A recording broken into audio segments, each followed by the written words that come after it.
Ang paghihiganti ni Samson sa mga Filisteo.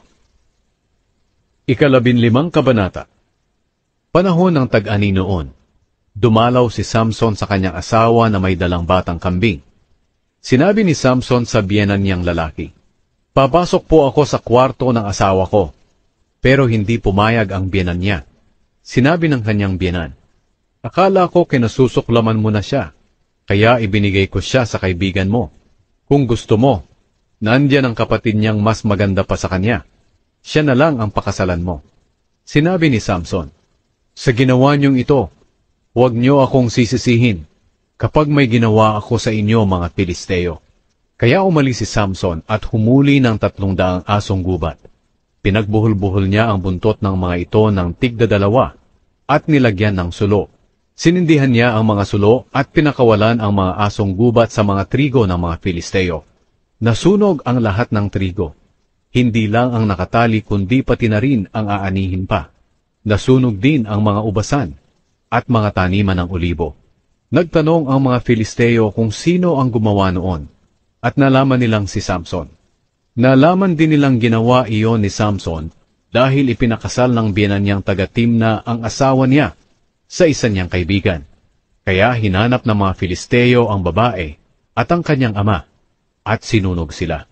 Sinabi ni Samson sa mga Filisteo, "Dahil sa ginawa niyong ito, hindi ako titigil hanggat hindi ako nakakapaghiganti sa inyo."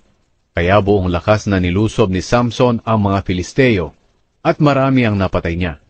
Pagkatapos tumakas siya at nagtago sa kuweba sa may bangin ng Etam. Nagkampo ang mga Filisteo sa Huda at nilusob nila ang bayan ng Lehi.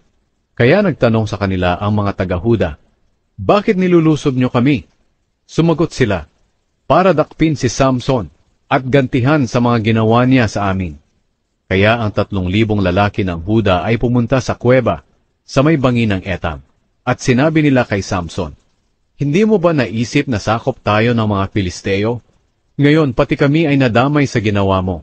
Sumagot si Samson, "Ginantihan ko lang sila sa ginawa nila sa akin." Sinabi nila, "Pumunta kami rito para dakpin ka at ibigay sa mga Filisteo."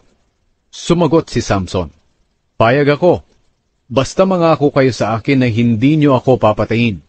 Sinabi nila, "Oo, hindi ka namin papatayin. Gagapusin ka lang namin at ibibigay sa kanila." Kaya iginapos nila siya ng 2 bagong lubid at dinala palabas sa kuweba. Pagdating nila sa Lehi, sinalubong sila ng mga Filisteo na sumisigaw sa pagtatagumpay. Pinalakas ng kapangyarihan ng Espiritu ng Panginoon si Samson at pinagputol-putol niya ang lubid na parang sinulid lang. Pagkatapos, may nakita siyang panga ng asnong kamamatay pa lang. Kinuha niya ito at ginamit sa pagpatay sa 1,000 Filisteo. Sinabi ni Samson, "Sa pamamagitan ng panga ng asno, pinatay ko ang 1,000 tao. Sa pamamagitan ng panga ng asno, itinumpok ko sila." Pagkatapos niyang magsalita, itinapon niya ang panga ng asno. Ang lugar na iyon ay tinawag na Ramat Lehi. Labis ang pagkauhaw ni Samson, kaya tumawag siya sa Panginoon. Sinabi niya, "Pinagtagumpay niyo po ako, pero ngayon parang mamamatay na ako sa uhaw, at mabibihag ng mga Filisteo na hindi nakakakilala sa inyo." Kaya pinalabas ng Diyos ang tubig sa may butas ng lupa sa Lehi. Uminom si Samson at bumalik ang kanyang lakas. Ang bukal na ito ay tinatawag na En-Hakore. Naroon pa ito sa Lehi hanggang ngayon. Pinamunuan ni Samson ang mga Israelita sa loob ng 20 taon. Nang panahong iyon, sakop pa rin ng mga Filisteo ang kanilang lupain.